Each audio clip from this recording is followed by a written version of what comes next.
এ বেটা কি বলো, তুই না থাক, আমার শ্বশুর বাড়ির দাওয়াত দিতে, দাওয়াত খাবার কেনু? আর ইয়া ভিটি ভাঙ্গা আসিস, তুমি তোমার শ্বশুর বাড়ি যাবেন আর আমি আমার শ্বশুর বাড়ি যাব না?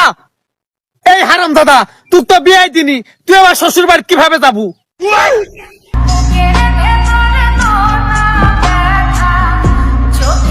আরে বাহ, চারদিকটা কি সবুজ শ্যামলে ভরা, তার মধ্যে আবার মানসিক শান্তি। একেই বলে একের ভিতর সব।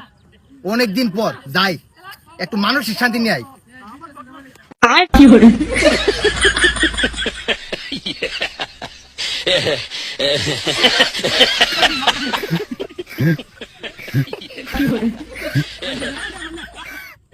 চাল ডাল আলু তেল আম লিচু কদবেল, চাল ডাল আলু তেল আম লিচু কদবেল।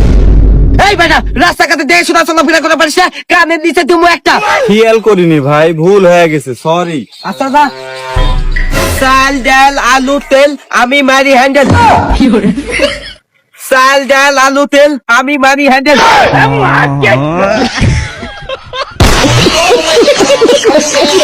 এবারে টাকাটা তুল, তুই আগে টাকাটা তুল। বন্ধু, রমজান মাসে তো 200 টাকা পেয়ে গেছি, এবারে রমজান মাসে 200 টাকা পাইছস, এটা তো হালাল হইতো না রে। তাও তুই ঠিক কথা কইছস, কিন্তু টিয়াটা হালাল করার মতো আমার একটা বুদ্ধি আছে। কি বুদ্ধি? তুই কালি দেখ।